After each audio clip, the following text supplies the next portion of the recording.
actually going to turn the music down a little bit to try and do this a bit. So if you can't really hear the music, I apologize. I'm really late with this one, but I want to get it out before it's due time. So here we go. Trails through Daybreak. 23 sessions, 167 on the story. 93 on gameplay, no cheats. Let's go. Story positives. The backstory section. It's small enough to not be intimidating, but it's informative enough to get new players up to speed, and I like that. Honestly, I do recommend people starting at the beginning, and which is funny because I'm actually recording this after the Sky 1 announcement, like the remake of Sky 1. All I'm going to say on that front is, if Sky 2 doesn't get a remake, that is a colossal fucking mistake. Unless they do like a DLC for second chapter, which would be a abridged version now that I'm thinking about it. I would still be fine, but I would still want a full remake of Sky 2. I mean, come on. Daybreak's engine, Sky 2's story. Oh. Okay, I need to move on, and otherwise I'm going to orgasm on camera. I am not the VTuber Lily. I forget her full name, please forgive me. Anyways, sprite work, triple positive. That's not a surprise. This is freaking modern Trails Hills. Okay, the sprite work has just been getting better and better and better and better over the years. I know some people say the 3D models are not as good as the 2D sprites. I disagree. The 2D sprites are good, but I think the 3D models are exquisite. Animations ended up becoming a triple positive. And you can really, the animations this time around really show off Falcom's new engine well. You can really tell Falcom are proud of this engine, of this new engine that they built, and it's for a pretty damn good reason. Camera work, brickwork, visual storytelling, in atmosphere and tone, all triple positives. And on the subject of atmosphere, the atmosphere in Chapter 5 specifically is really, really good. I think that might be one of the first times I've ever given a specific atmosphere and tone positive. A lot of the times it's more general stuff, which will be interesting when we eventually audit the series, which, by the way, I intend to do. I'm not gonna. Okay, let me be real with you. Yes, Daybreak 2 is gonna interrupt things. Sky 1's remake isn't going to. I'm not gonna be that mean about it. I know usually I'm the guy who's like, Trails will interrupt things. New Trails, okay? Daybreak 2, Kai no Kiseki. Those will interrupt the thing. Unless Sky 1's remake is the sequel to Kai no Kiseki, but I could be wrong. Let's not dwell on that. Let's just move on. So yeah, Chapter 5 had really good atmosphere. Here you really felt the loss of Dingo big time in that chapter. Background lore ended up being a triple positive. I gave Doodad usage a triple positive. Lindblom effect. So I'm going to go ahead and say it. This is actually the best the Lindblom effect has ever felt. Owed very heavily to the fact that there is no loading in between going into a building and coming out of a building anymore. The previous games didn't have the Lindblom effect feel wrong per se. But it is going to be hard for the earlier games not to feel a little more empty because of how good it is here in Daybreak. we'll see if that holds true with the Sky 1 remake, because that would be awesome. Anyways, moving on. Good NPC chatter, a triple positive for banter. And I also gave particular kudos to the battle banter, which evolves as the game goes on. For example, Aaron is the most prominent example. He will say a party member's name instead of his nickname for them, right? Small Fry for Fairy, Miss Perfect for Agnes, as Old Timer for Van, etc., etc. I don't remember all of them, but you get the point. Dialogue ended up being a triple positive. I gave a triple positive to the writing. I want to explain this one a little bit, because the writing, I feel, has been on point. It is on point and tight throughout the entire game. I honestly did not feel like there was any padding in the writing, which is pretty rare, if I may be so bold. Because usually there's like an arc where you're like, well, this could have been shortened, or this could have been trimmed down, or whatever, or you could have ejected this, that, or the other thing, and you wouldn't be missing much. I don't feel that with Daybreak. I feel like almost every scene feels important to an extent. Some more than others, but I never felt like I could fully eject something out of this game and make it work. Still make it work. Can't do it. So that's why it's a triple positive for the writing. Which actually segues nicely into the story sequencing, which was also a triple positive. And then the storyboarding was also excellent, as was the music direction, which just was continuously awesome, so I ended up giving it a triple positive.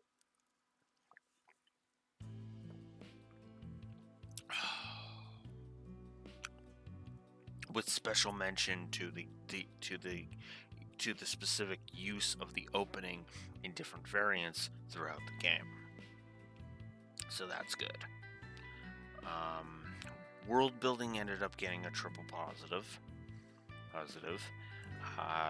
With the side quests in particular doing a lot of the heavy lifting when it comes to the world building. Now, I'm of two minds of that, admittedly. Because on the one hand, you would think the main story should be doing some world building still. But on the other hand, we've had 10 games of world building. Now, Calvert itself has not exactly been, heavily world built. And yet, I feel that's what Daybreak does quite well. It shows those Calvert off quite nicely. Though that shouldn't really be a surprise, because every first game in an arc has actually done that to a large extent, right? The whole point of Sky 1, for example, was to traverse Liberl. The whole point was to show off Liberl in its entirety, right? And then Trails from Zero was all about showing off Crossbell and in all the different areas of Crossbell. Cold Steel 1 was all about Class 7 going around Erebonia and learning the full extent of everything that goes on in Erebonia, right? So, and that's what I feel Daybreak 1 does. Quite nicely, in fact. I feel the side quests also highlight that the NPCs have lives outside of the quests, which is a nice touch. It's kind of weird, but this is actually the most developed I feel like the NPCs have been in the series. And I know that sounds so stupid, because that it's been there to some extent in the series. but it's, but it, you know,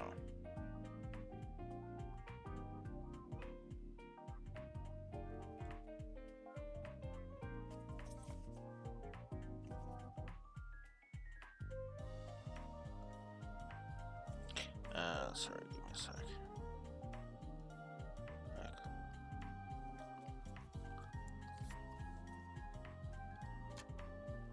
So, yeah. Anywho.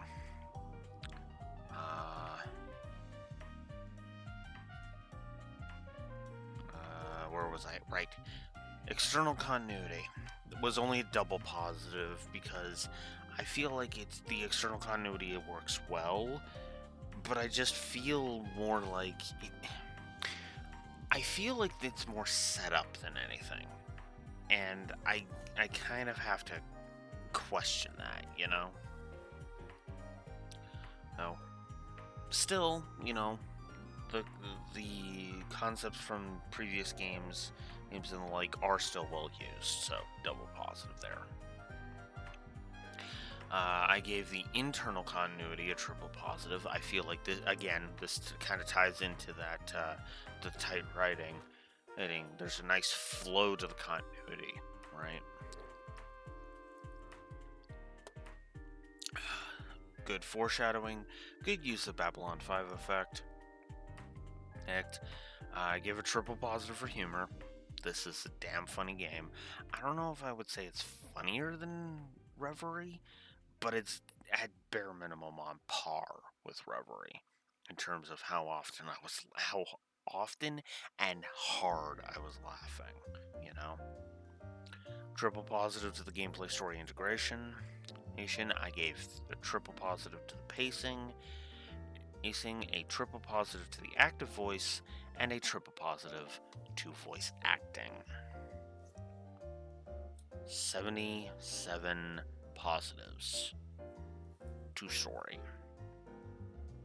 Or just on the presentation alone, right? That's impressive. 77 positives to the presentation alone. Really good stuff. Now let's get into the characters. I really like Van as a main protagonist. In fact, to be honest with you, I'm kind of hard pressed to decide which of the main protagonists I like the most. I still say Ring's haters can kiss my ass. I don't feel like Lloyd is that bad, but I didn't find him that interesting. So, honestly, as much as I know some people are going to be griping about this, I think Lloyd's at the bottom for me. And then Estelle, Estelle, Van, and Ring kind of duke it out for the top spot for me. Which is damn impressive, because I didn't think I would like Van all that much after some of the stuff, but no, he's actually really good. Triple positive to Agnes. Agnes is amazing in this game. I fucking love Agnes. Absolutely adore her. She is amazing. Love her. She is smart. She is smart. She's observant. She is sheltered, but she is not stupid by any stretch of the imagination, and I like that. So that was a triple positive.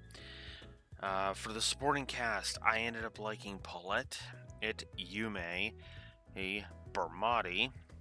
I'll circle back to Bermati in a second, and Dingo.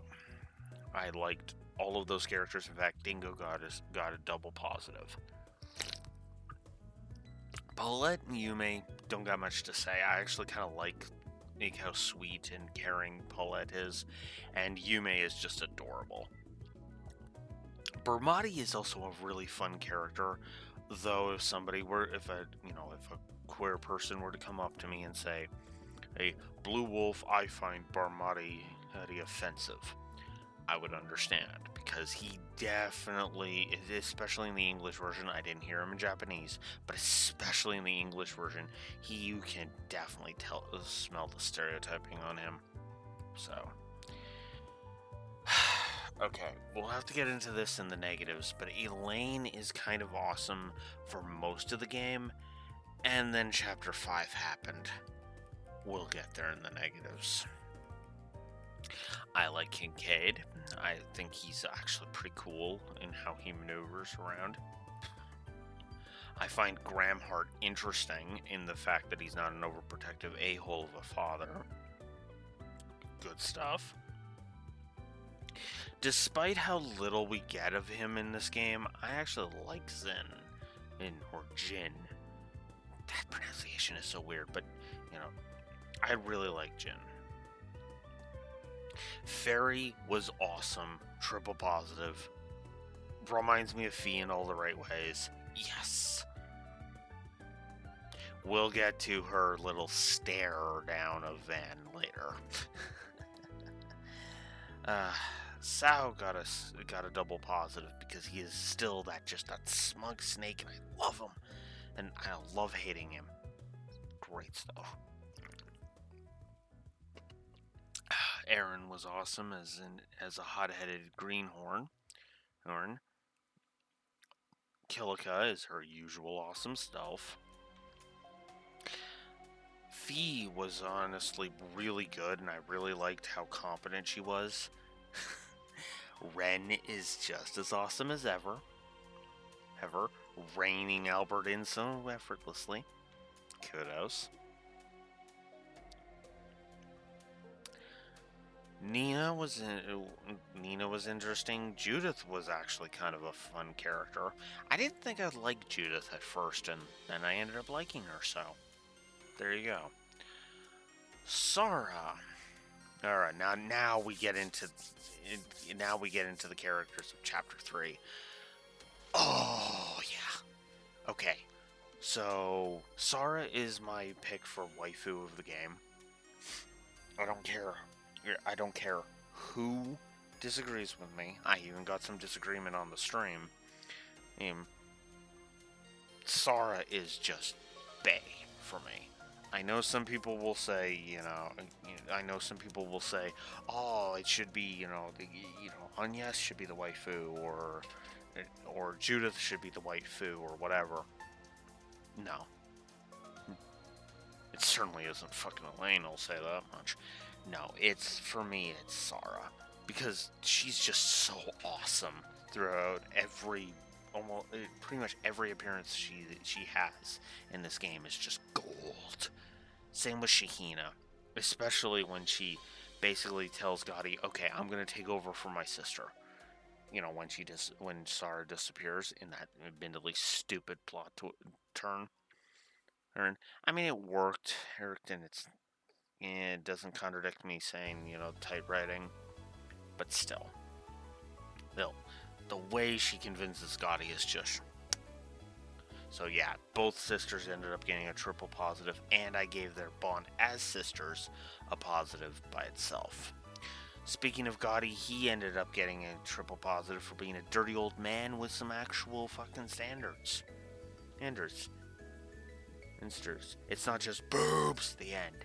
No, he actually has class, and, like I said, standards.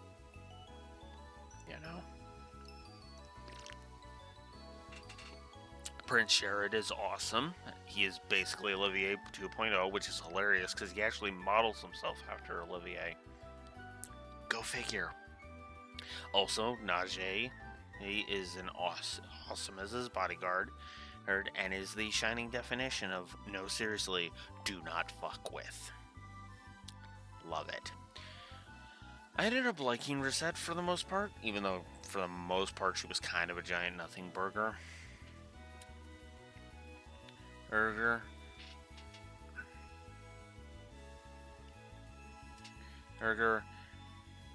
Giscard, the mechanic from Basel, was actually kind of awesome. Professor Cronkite was awesome. DeSwanee and Nate were only good in Chapter 5.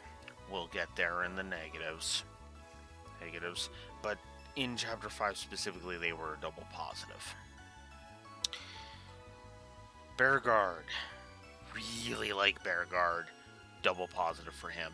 Now, I'm actually going to do something unprecedented because I did not do so. I'm actually going to go ahead and do this.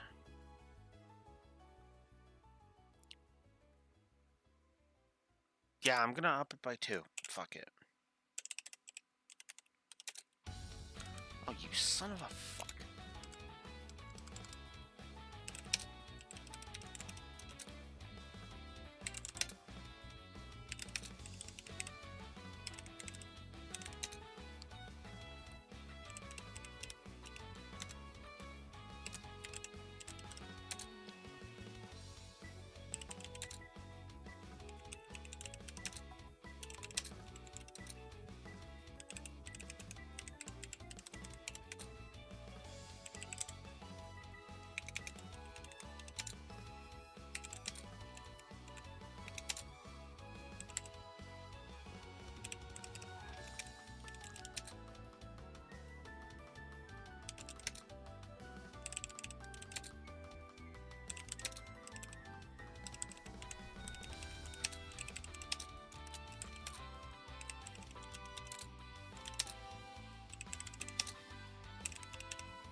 So yeah, we're upping the score by 2 because of Dantes and Melchior.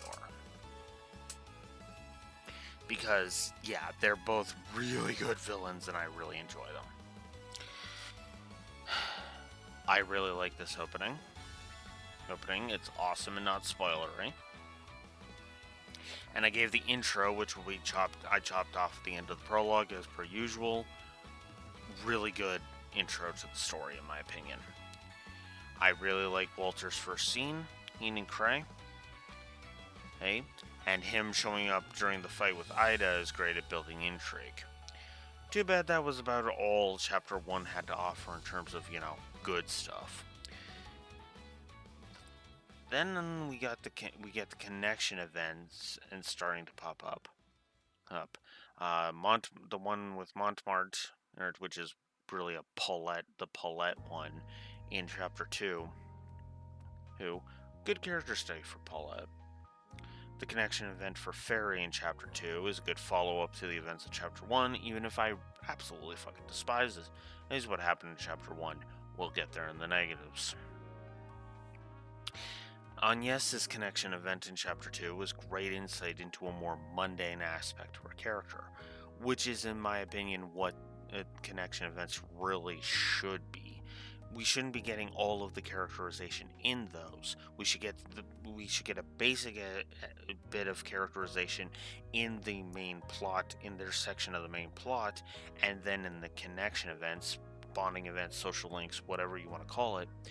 That's where we can explore a different angle, right?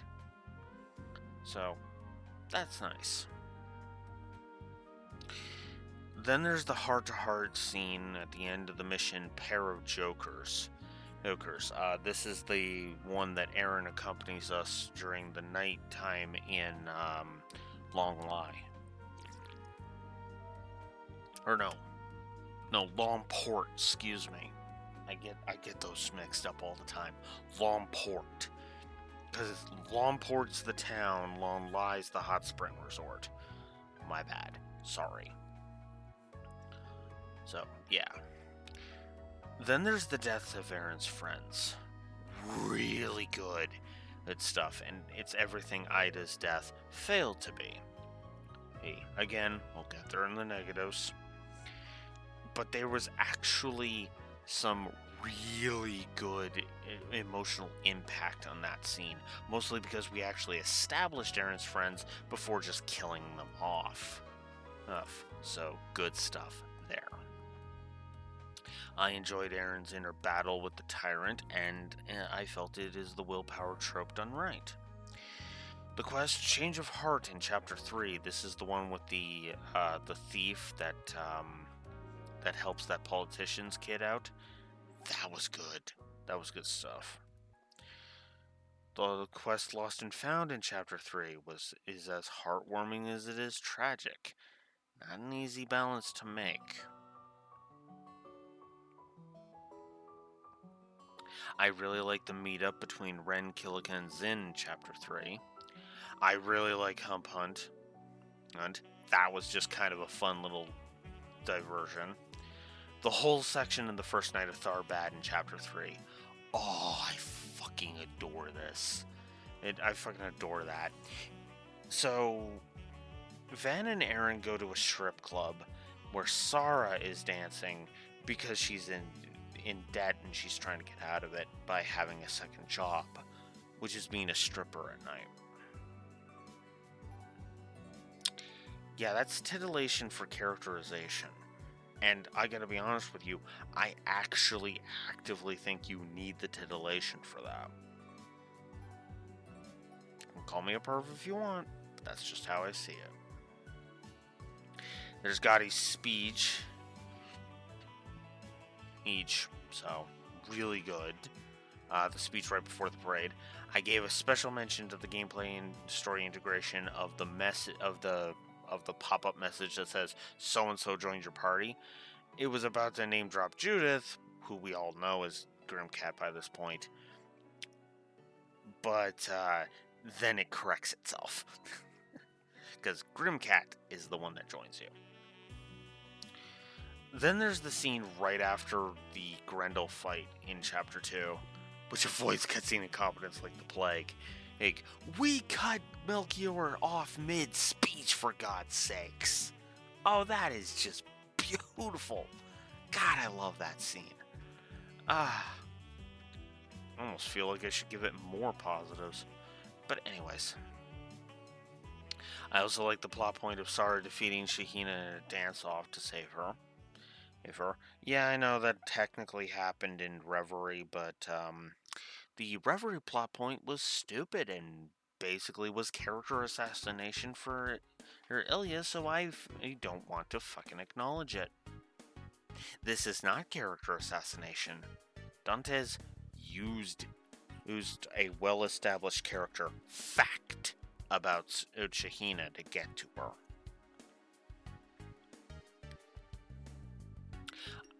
I also like the wrap-up scene at the end of Chapter 3 when Risset officially joins Arkwright Solutions. Great stuff. And then I gave Chapter 3 a triple positive just in general because, oh my god, I fucking love Chapter 3. That is my favorite chapter in all of Trails now. I don't think any other chapter is going to even come close. You know? Which is pretty damn impressive considering there are some doozies of good chapters in Trails. So, Ren's Chapter 4 connection event. Great follow-up to the Daydream from Reverie that features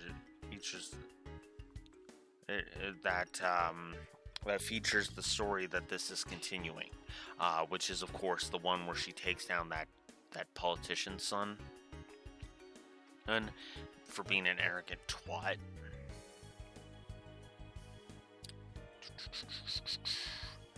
Then there's Jin and Walter's confrontation of the Blacklight District, which is just awesome and honestly hilarious when Killica shows up. And then the scene that pops in to talk about the gardens after Walter leaves. That's good stuff.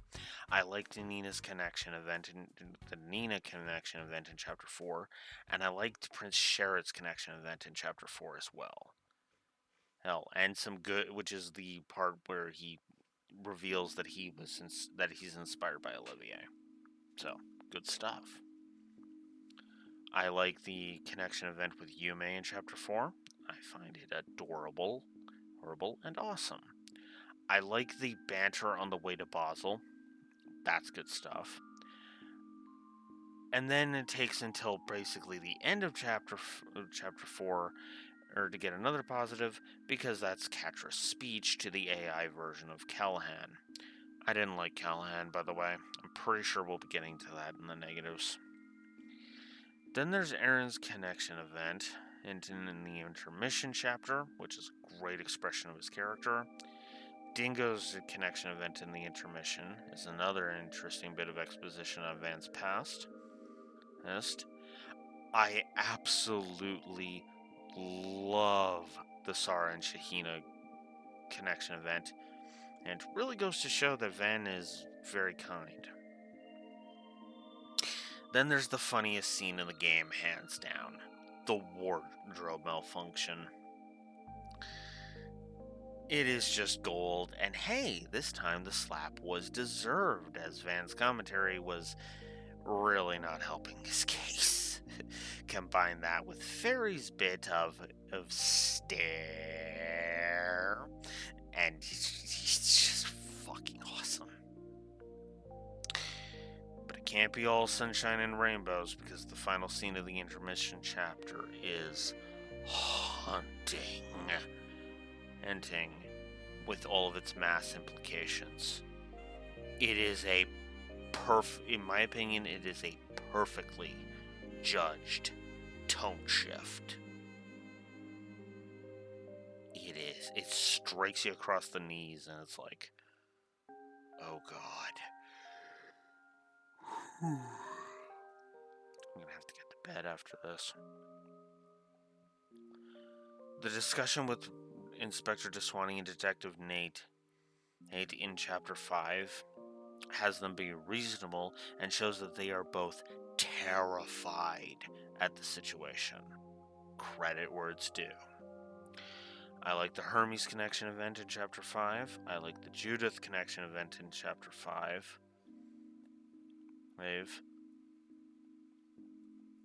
I also like the brief bit where Vance snaps Elaine out of her funk briefly in Chapter 5. And when we fight that monster, that's good stuff. It doesn't fix her worries at all. Cray being destroyed, he'd rattled her bad.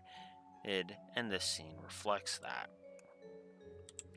And then they will flat out fucking ruin it, but let's not get into that. The scene where Agnes departs and says farewell to her friends. Good stuff. I also like Odette being the one to beg Agnes not to go. So instead of Albert being a frickin' jackass, we have Odette actually being a concerned friend. Good stuff. I really like Lucrezia's line, if you kill Viola.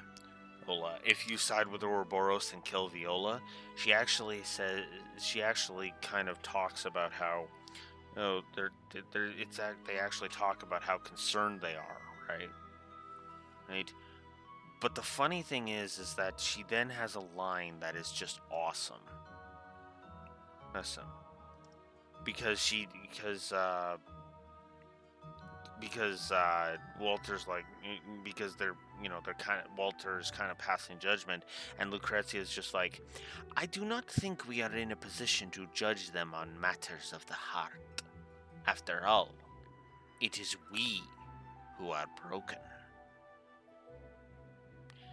Ouroboros in a nutshell, ain't it? Think about it for a second. Louvet. Joshua and Louvet, victims of the tragedy of Hummel. McBurn, identity crisis, basically.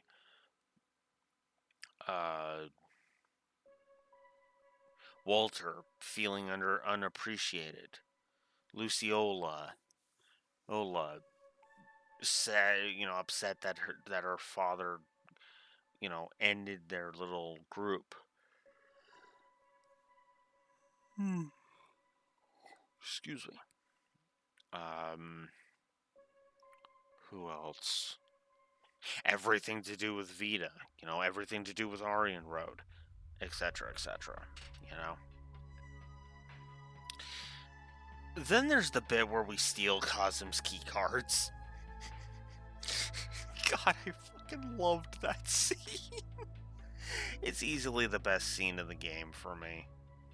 Hey, I think I might have told a lie a moment ago when I said that the funniest scene was the wardrobe malfunction, because, oh god, I love the fact that Fairy Harry taking the key cards is what catches him off guard. He's like, but what? And even Fairy's just like, oh, you keep them in the same place. Awesome. Okay, bye. God, that was just perfect. Triple positive. The whole confrontation with Olympia is just masterfully heartbreaking. We'll get into this. I'm gonna skip over this bit here with this scene with Elaine confronting her father. Father, we're gonna skip over that for now. We'll come back to that when we get to it in the negatives. The heart-to-hearts between Van and the rest of the party in the finale are nice and wholesome, with several good character beats, especially from Agnes, Fairy, and Beauregard.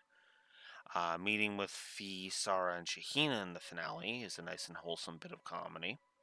Encountering Risha, Sherrod, Najee, and Shizuna in the Blacklight District during the finale is hilarious and on point. It points so well that yeah, I went ahead and gave that encounter a triple positive, where it was just a single positive for the other encounters. Then there's Dingo's Legacy, which is one of the best examinations of a character in the series and is easily the most intriguing mission in the game.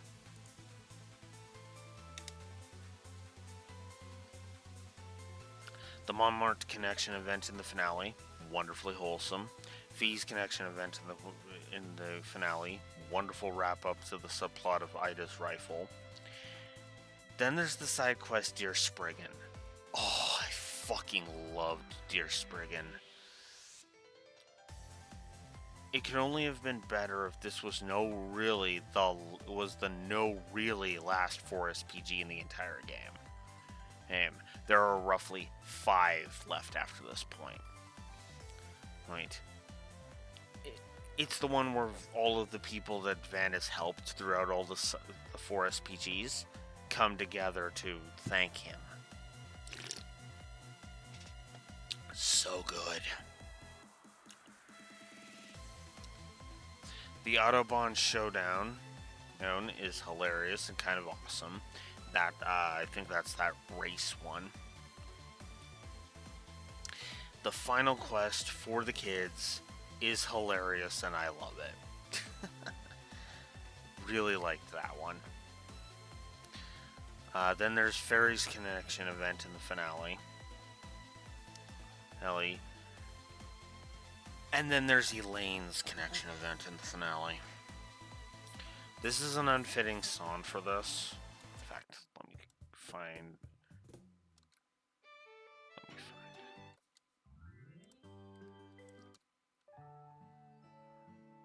This'll do. Elaine's connection event in the finale. It is my pick for the best one of the game. In Reverie, we got in the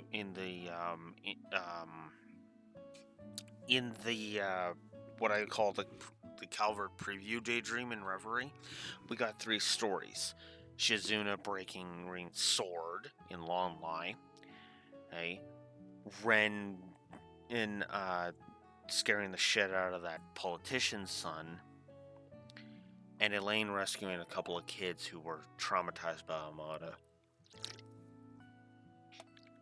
This final connection event is the follow-up to that. Not only that, but it's also a great showcase of Van's character. And I gotta be honest, it also has the sweetest and most impactful ending in the entire game. Oh, it fucking hit. It fucking hit. Since that incident, the little girl hasn't spoken a word. It's hitting me again. Because the little girl speaks. Shit, that actually is hitting me. I'm sorry. Holy crap.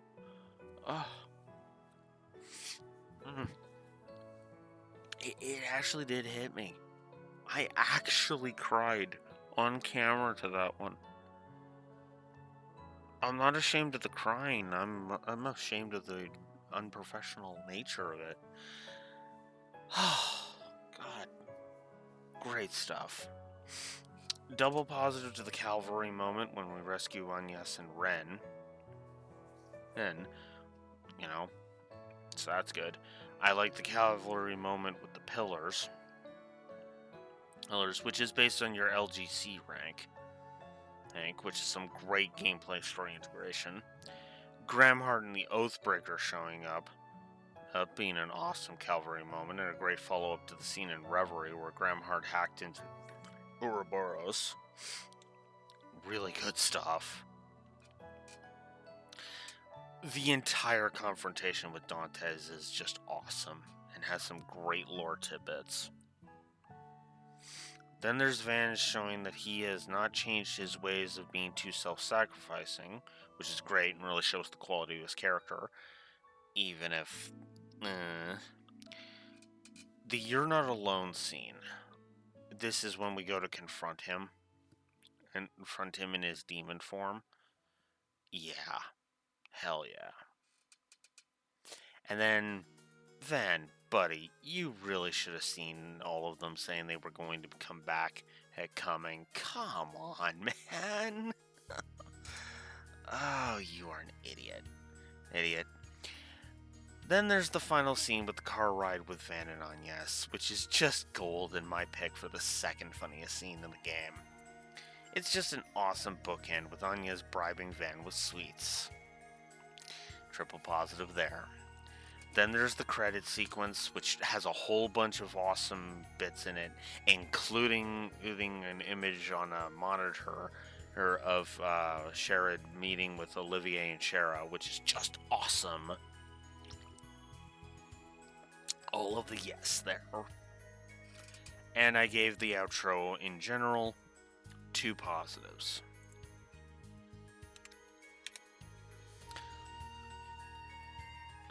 Positives. It is just as awesome as it is awful as the start of the finale, and all the stuff after the final boss are just gold. But, well, we'll get to that in the negatives. So, 2 positives for the outro. 216 positives. Was 214, but then I added a positive for both Melchior and Dantes. So, yeah. 169 altogether. Nice. So let's get into the story negatives, shall we? As per fucking usual, inconsistent voice acting. Triple negative. I'm not even going to spend any time on that. Also, inconsistent text timing. Because you don't have any time to read the text on the lines that aren't voiced, which sucks. Won the battle, lost the cutscene. It's still here. The game's use of dumb cops is really fucking stupid, and I hate it.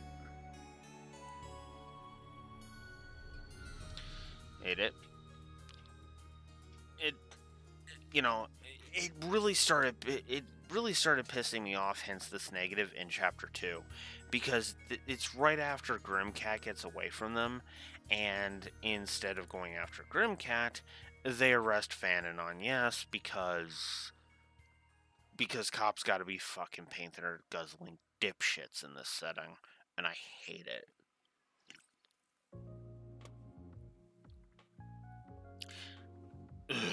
Anyways.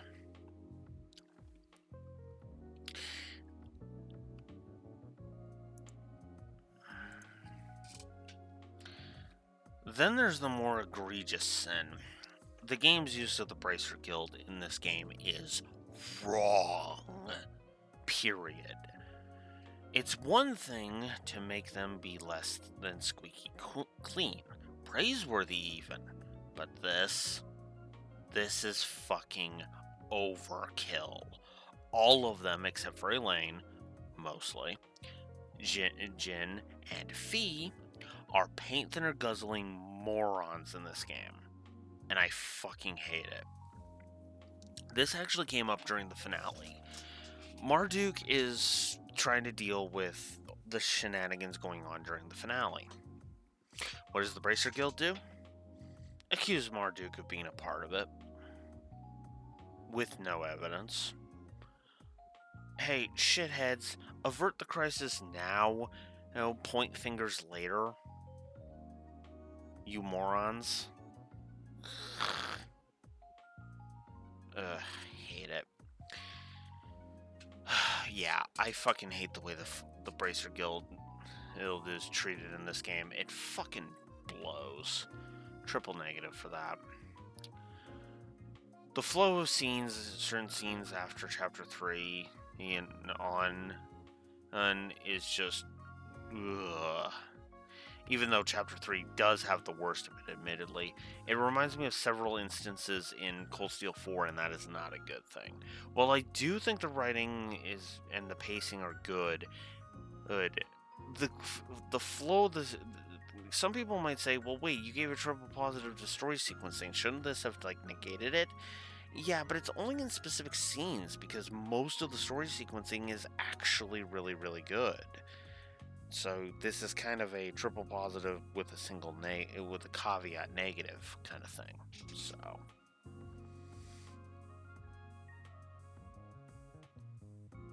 So there always has to be an exception that proves the rule, right? Well, the finale actually has a lot of padding in it. I still stand behind what I said about the writing earlier. There is no real padding for most of the game until you get to the finale, which is rife with padding. There is so much crap in it that the flow just dies way too fast. Once Bugbear confronted us, that's what cemented this negative.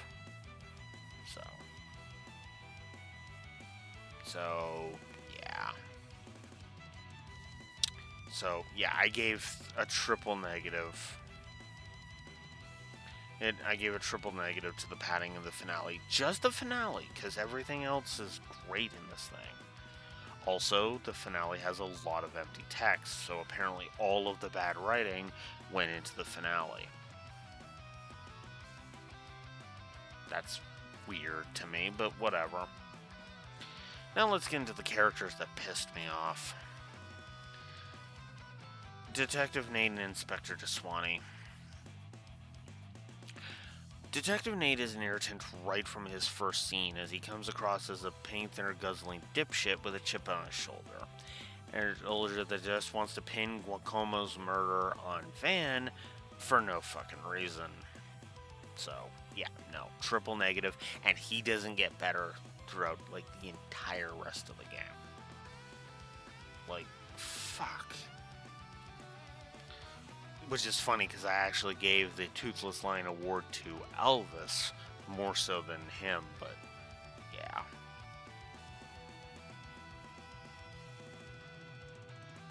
Which is funny, because I only gave Elvis 2 negatives. But, yeah.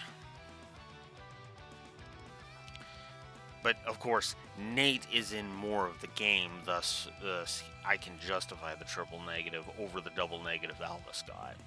Because it took until the finale before I gave Elvis a second negative. So, yeah. And Inspector Deswani is absolutely no better. At first, he seems fine, but then almost everything that happens outside of the connection events with him, which I skipped on purpose since the main story gave me fuck all to work with, paints him as a paint thinner guzzling moron for no reason. I don't remember if I gave it a negative for the extra thing. We'll find out. But man, that was just no. So speaking of irritants, Elvis is an arrogant asshole for way too fucking much of the game. As every scene up to and including the second day of Chapter 4, he has this chip on his shoulder that reminds me of Agate in Sky 1. And then there's all the Marduk accusations in the finale. So yeah, no, fuck him. Speaking of fuck this guy, Agnes's classmate Albert. Awful character, and his only purpose is to be jealous of Van.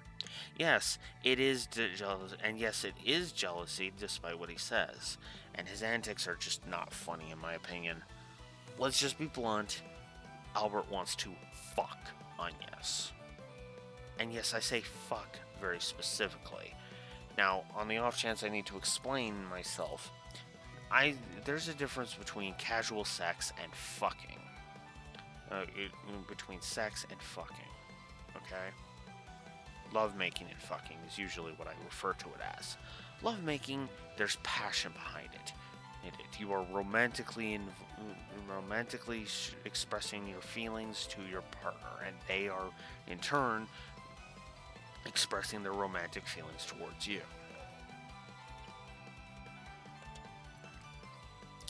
Fucking is literally just sex. You are literally just having sex for the sake of having sex. These two can bleed into each other, but that is the way I usually distinguish it. So, yeah, Albert wants to fuck Agnes. He wants to stick his dick in her vagina, period. It is not love. Don't even try to argue it, because you will not convince me.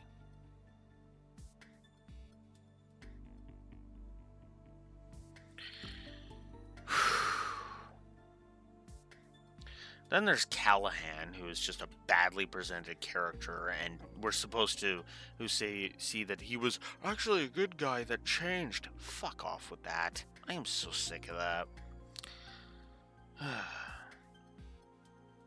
And then there's Leon being overly antagonistic for no reason.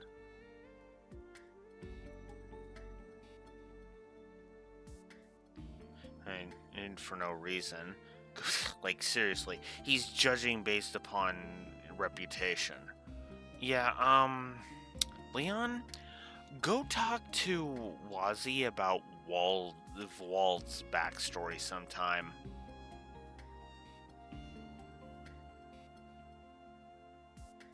Fucking asshole. Then there's Ida's death. Oh, God. Okay, here we go. So, Ida's death, let's just be blunt. Ida got fridged.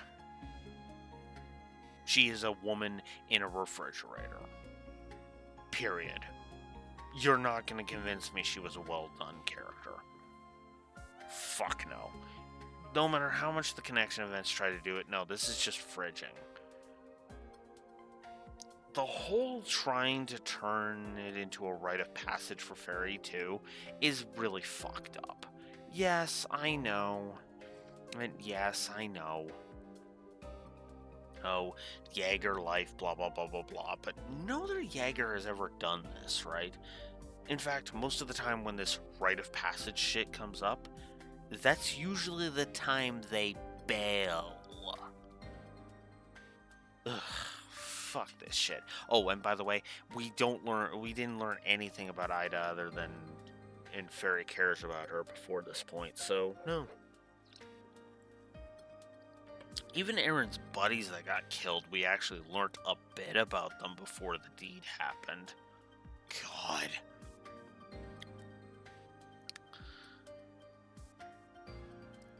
Then there's Daswani bringing Van into a running gag. So, this is the one bit of padding before the finale, because this is a waste of goddamn time. If it's meant to be funny, it isn't at all. And if I meant to take it seriously, then it shows that Daswani is a fucking waste of character who needs to stop guzzling paint thinner and grow a fucking brain. Because it's just a waste of fucking time.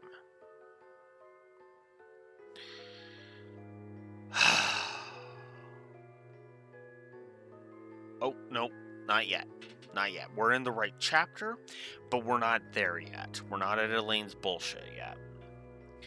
So, in Chapter 5, if you side with anyone other than the Bracer Guild for Almada's game, then Zin challenges you, and his reason makes sense, except for one option. Ikaruga. The whole civilians thing I let slide, because that's the Bracer Guild's code at play, and that makes a degree of sense. But Zin claims he can't trust Ikaruga because they're the most dangerous Jaeger Corps in the entire thing. Even though she has the same master as Reen, and he's also saying this while standing right beside a former Jaeger. And Zin, you are also aware of the backstory of the Purple Lightning, right? Oh, and by the way, no, you can't claim ignorance on his part because Sylphid was a Jaeger title.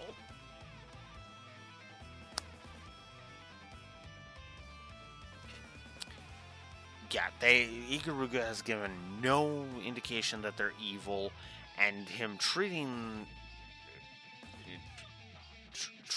them as evil is just fucking no.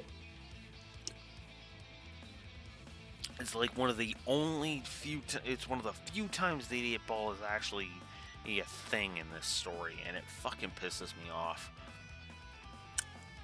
Even turns Fee into a fucking hypocrite briefly. 2 negatives for that.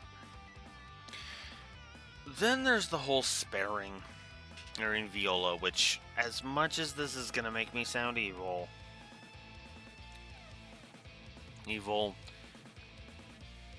it's unsatisfying as fuck.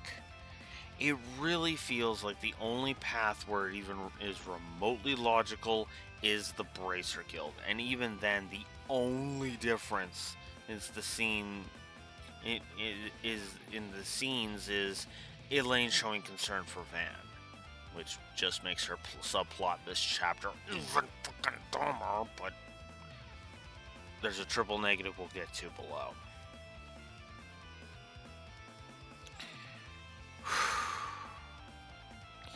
Now, if you want the exact opposite side of that spectrum, well, I get it that this is the point. It really feels dumb to have the option to kill Olympia by just standing there. It feels wrong and frankly completely out of character for the entirety of Arkwright Solutions. It's dumb, and I would argue more evil than chaos. Chaos is more about doing whatever it takes to get the job done, regardless of legality or rules, right? There's that concept of chaotic good. Screw the rules, I'm gonna go save those people, right? It's one of the main reasons why I was so angry at Claire, right? I would argue I am neutral good, right? I can work within the law as long as the law doesn't get people killed. In that case, I'm just fully committed to I'm all in on the chaos.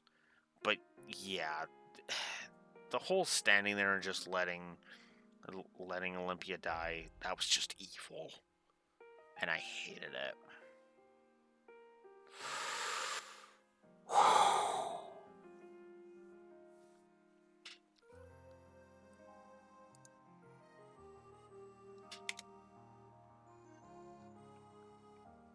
So, remember that positive that I said we'd be coming back to? Right here? Right here? Yeah, here we go. So, let's start with the double positive I gave this bit.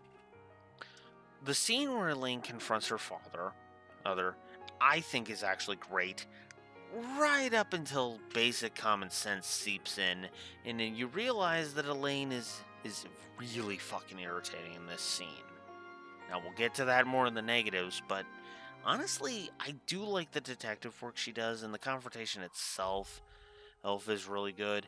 And even Melchior's deliciously evil double cross is really, really good stuff. So that's what earned that a double negative. That having been said, the whole subplot with her trying to expose her father fails on every single level. First, making a deal with Melchior for the files feels like an idea that exists solely so Elaine can go rogue. No, even though she really didn't need to. Seriously, nothing comes of her dropping off that resignation and going rogue. Which is also stupid because she quits the Bracer Guild before arresting her father.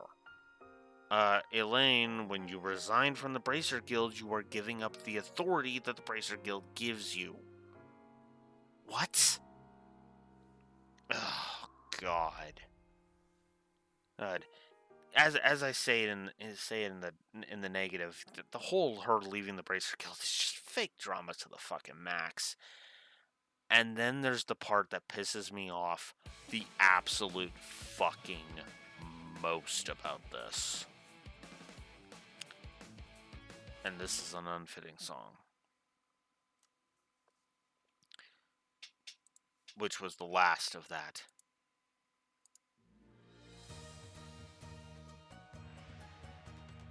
Alright, let's...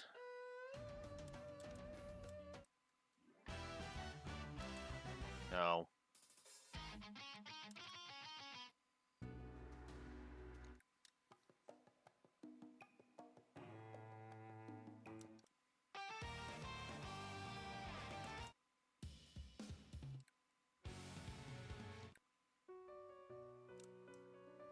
Good enough. Then there's her not trusting Van. So... she's got this whole thing about, oh, I can't trust Van, I can't trust Van, I can't trust Van. Meanwhile, her father's responsible for a good chunk of the reason why he was gone. And, oh yes, you're planning to do something that's right up his fucking alley. We have been doing that exact thing that she is doing the entire game, and she doesn't trust us with it. You want to run that by me again, Elaine? Because that doesn't make any fucking sense to me. So yeah, triple negative for that shit. Then I gave Chapter 5 in general a negative, because it feels like there are way too few things. It means that the choice is of who to decide.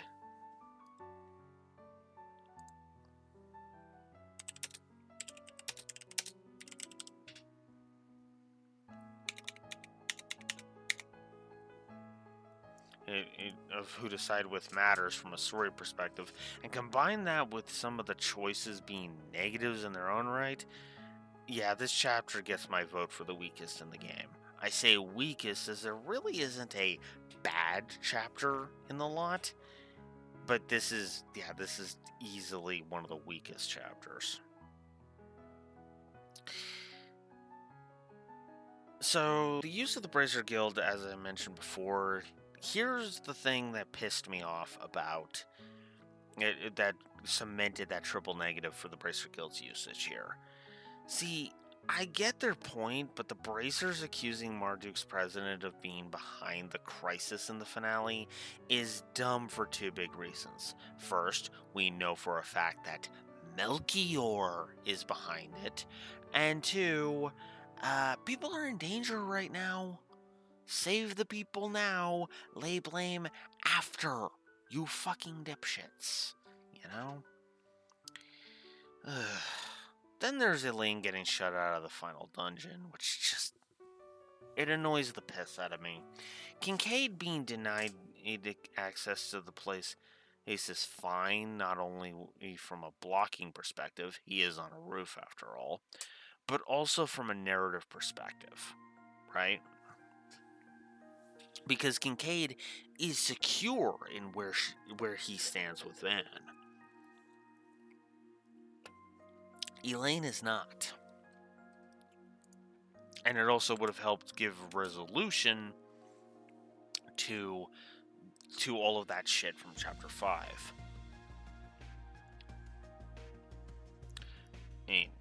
Right?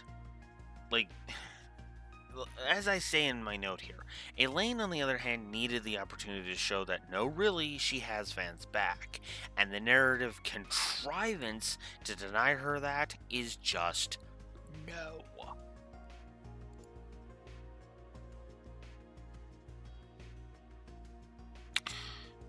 Also, ditto her getting the shaft with the final boss.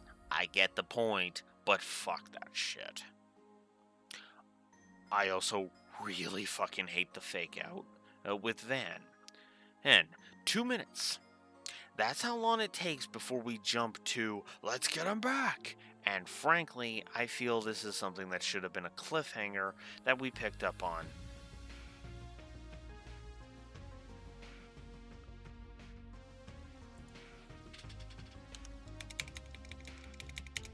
Let me reword that. Picked up on in Daybreak 2.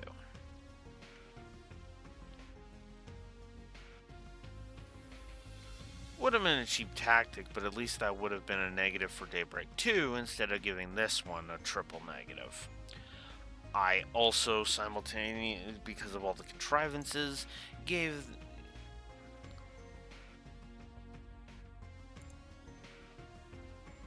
Ivan says, and with all the contrivances and everything, the outro ended up frustrating me. So it is simultaneously a double positive and a double negative, which is pretty much net neutral. It means it's a net neutral outro, story-wise. Go figure. Gameplay positives now.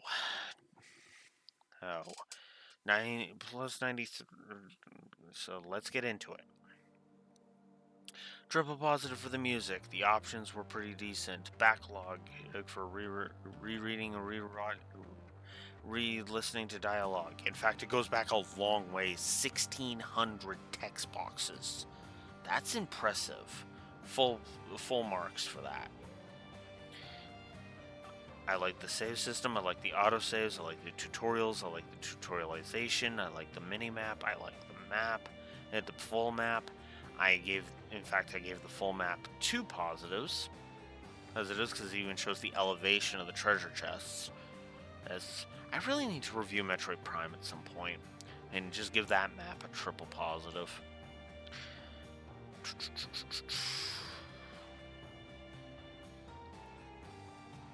I like the fast travel. The info in game got a triple positive. I find the bestiary to be decent. There's some good enemy variety. Enemy HP is always available, which is good. Quality of life, and dynamic music. So I gave 3 quality of life positives. As it is. Cooking, I gave a positive. The X multipliers. The party members that are KO'd still gain X at the end of combat, which is good.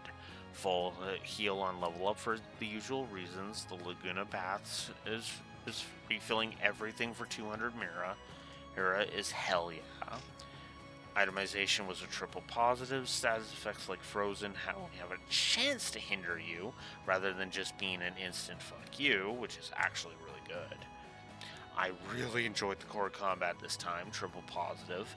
The quartz and shard skills make up for the quartz being not as good as previous games, but I will still take it and still give a triple positive. Take the Grendel is an awesome move and an awesome. It basically zigs in all of the ways summoning Valimar in the Cold Steel zagged. So good. triple positive. Difficulty curve. Okay, the prologue's difficulty curve in particular was nice and smooth. Then just overall I gave it a triple positive. I'm going to stand behind that. Power progression curve was a triple positive. Retry offset for its usual reasons. I like the HUD. I like the combat interface, which is funny because the combat interface actually took needed some time to grow on me, but it did. And I'm very happy for that.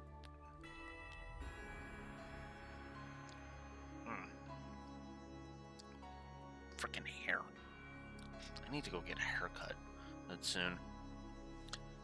The switching between field and command combat was a triple positive because that was actually really fun to do. The charge attack was a triple positive. The SCLM system is an interesting take on the Link system and got a triple positive. I ended up loving the S-boosts. I love the field combat's existence being more for dealing with trash mobs. There's just something kind of interesting about that. There is some negativity to it, but we'll get there. Viscerality was a triple positive. The combat animations were a triple positive. I still love S-Break, despite the complication. Then we get into the S-Crafts that I liked. Vandalized Raid, Brilliant Halo, although that's more for just how freaking useful Brilliant Halo was. That was more than anything. Ignis Rampage, Phoenix Dance, Azure Grayon, Radiant Seeker, Grimcat Waltz, Our Hot Palm Strike. All good stuff. There's the gameplay story integration, triple positive. Enemy placement was actually really damn well thought out this time. Got a triple positive. Yeah. That's from me. Think about that for a second. Boss design. Oh god, I love the boss design in this game. Oh my god, I love the boss design. I love fighting bosses in this game. Well, let me rephrase that. Before Chapter 5, I like fighting bosses in this game. Yeah. Gameplay pacing. Before that, good dungeon design. That's a rare one for Trails. Charging stations were positive. Gameplay pacing, triple positive. That's a good visual distinction. I liked fighting the Gargo Roams. The pair of Gargo Roams as the first boss. They are tough without being cheap. And I ended up curb stomping them on very easy because this game has really easy difficulty. I don't give negatives for that, but it is something to note. The intro battle of the Grendel is awesome. I really like the gameplay, the intro gameplay-wise. I really like I'm just going to go ahead and say it. Every Grendel fight is a positive because they were all excellent. The second fight against Aaron was good.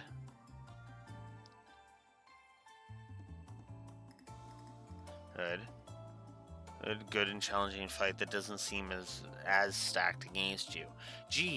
It's almost as if the SCLM system is about teamwork or something. Jokes aside, the second fight against Aaron is actually really good. Then there's the Grendel fight against the Tyrant. Aaron versus the Tyrant 1v1 is an awesomely crafted fight. The fight against Sherrod and Najee is as good as it is. It is as bad. It is as good as it is bad, because it's well designed, despite the seal fetish. Which is funny because I actually gave that fight a positive and a negative. It was the first fight, boss fight, I actually gave a negative. And then the second fight, it against them was second verse, same as the first, with less of a seal fetish. Go figure. By the way, their AI script should have been flipped because they were under my control in the second round. So their seal fetish would have made more sense.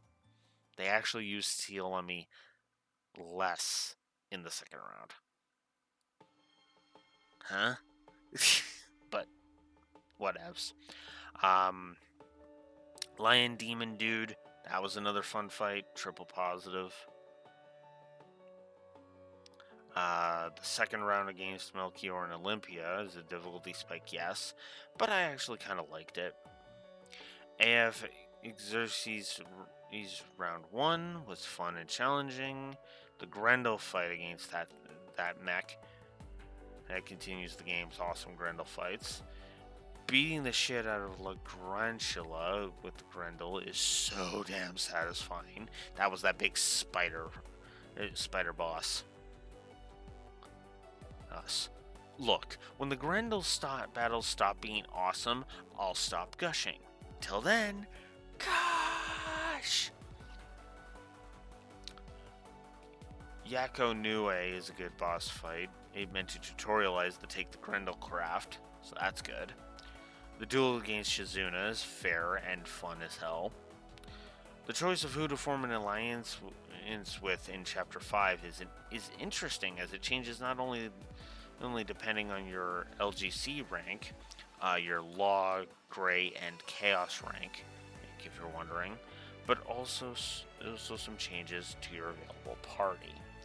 So basically, you choose who you want to side with.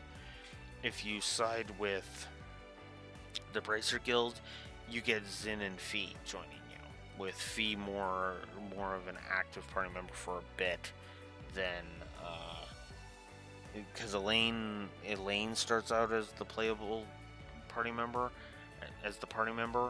and then Fee and Zin are supports, and then Fee becomes the party member for a bit. So, not how I thought that was gonna go, but that's how it is.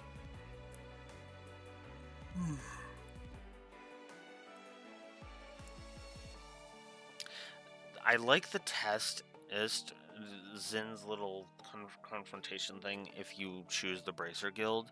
I also like Lucrezia's, and I like Kiragane's test for aligning with Ikaruga. Sal's was okay, but it wasn't that great. I like the surprise boss fight against Arioch. I enjoyed fighting Sal and Risha. I actually do like the Zin, Elaine, and Fee fight. If you choose anybody. It was really weird when I picked Ouroboros, which is hilarious. Then there's the boss fight against Viola in Chapter 5, which is fun as hell and damn satisfying. Then there's the Dante's boss fight, which was just awesome. Then we get into the finale, where fighting Demon Melchior was just fun as hell and didn't feel like a cheap-ass boss fight. Melchior weirdly fights fair for the most part, with very little in terms of cheap attacks, and only breaks out the irritation when he gets lower on HP. Huh. Go figure. When he's getting more desperate, that's when he gets more irritating. Then there's Overlord Dantes, which is the best Grendel fight in the game, hands down. Oh, fuck, I loved how freaking fun, challenging, and just insanely crazy it was. And despite his addiction to practically spamming his S-craft, it was still a fair fight. Triple positive. Then there's New Game Plus, which is good. It's just kind of lacking compared to previous New Game Pluses. This is in my opinion. Also, fuck yeah, I'd play this game again. Are you kidding me? 135 positives. But you can't have the good without the bad. We've got 42 negatives to get through. Let's get through it.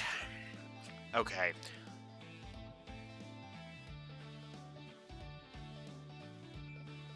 What the hell? Falcom, what the hell? Why am I spending $67 on cosmetics and $70 on pay-to-win crap? 2 negatives. By the way, I have already established how this works for me. If your costume DLC and your pay-to-win crap is ridiculously expensive, like it is with Trails, that earns you a double negative. Double May Cry 4 and 5 both come to mind immediately. Now, if they are repeatable, then that's what tips the scale over into the triple negative territory.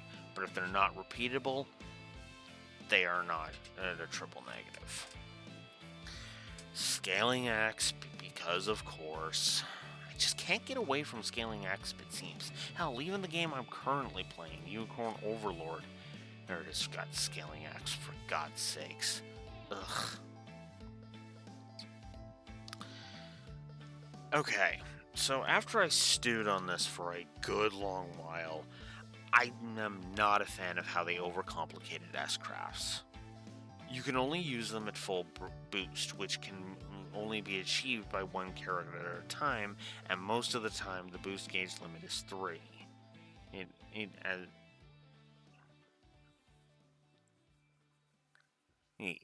The damage is still there, but sadly the lack of being able to use them when you please feels like they nerfed S-Crafts so bad that they made them practically useless. This a la Fire Emblem Fates' parrot mechanic. Headache. Right? Which is more due to the convoluted way in which they have nerfed it. It's basically the requiring the S boost thing. They're still damn useful in this game, but I just feel like if you got rid of they kind of tried to fix what wasn't broken, and they ended up breaking it, and I kind of hate it. Limited bonding points. That's still a thing for just me. Only one accuracy and evasion issues negative. One status effect fetish negative, because neither of those were really that bad. Audio spam drove me insane, as it usually does. Triple negative. I don't like that you can't manipulate that there's very few ways to manipulate turn bonuses. That is so stupid. I hate it.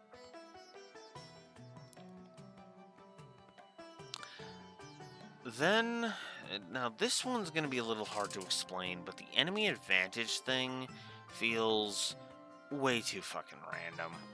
I get that it's based on your HP, but since you lose HP way too fast for my liking in the field, it makes it all the more frustrating since enemies love blindsiding you in this game. The stun mechanic suffers from the same issue Break did in CS4 and Reverie. Cutscenes and a stun period. What the hell? Then there's the inconsistency of being able to skip the animations, which is just bad, in my opinion. Then there's the gameplay loop of the finale during the Demon Spheres arc, which is just boring as fuck. So triple negative there. Also, the Demon Spheres arc's gameplay pacing can kiss my ass. Then there was the fight against Sheridan Najee in Chapter 3. With the whole seal fetish. I gave it a positive and a negative. Then there's Zamber Oka. I believe that was... I don't actually remember where that thing was, but it's the same thing. It's that sword-wielding robot, and I'm pretty sure, and it sucked to fight. Also, I really don't like fighting Tiamat. He is an optional boss fight, right, that sucks even harder if you're going the law route, because you have to fight it twice. Ugh. and it's got ridiculously high defenses, which makes your S-Craft pretty much useless. Sucks. I hated the trek through Og Canyon. Boring as fuck. Hated it.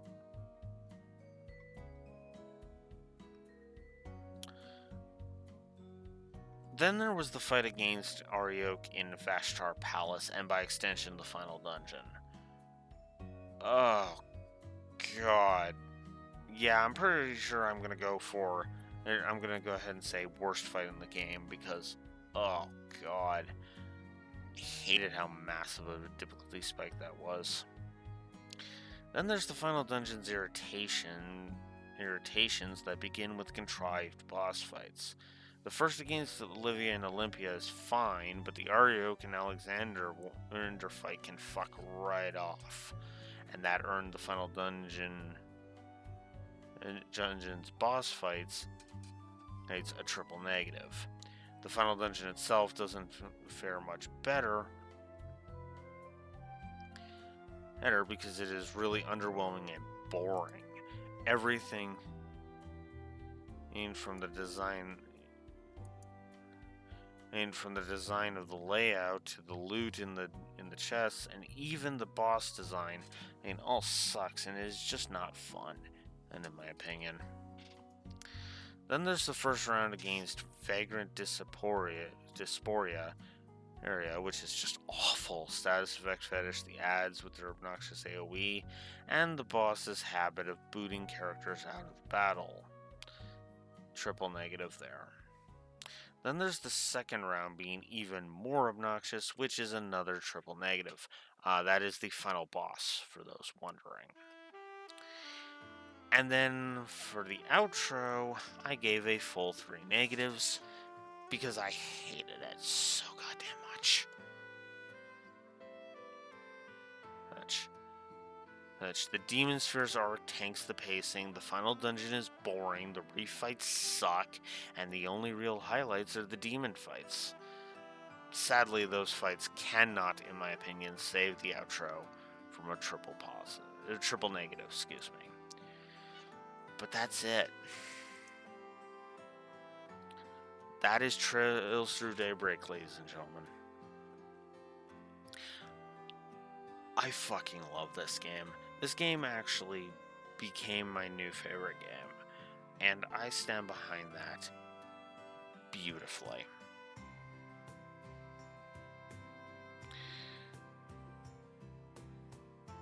To be honest with you, I'm looking forward to Daybreak 2.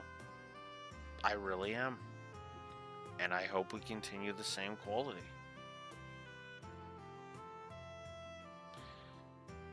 But we'll see. So, yeah, I guess that's all that I have to say. Am I padding this out for another minute because I really like this song? Yes.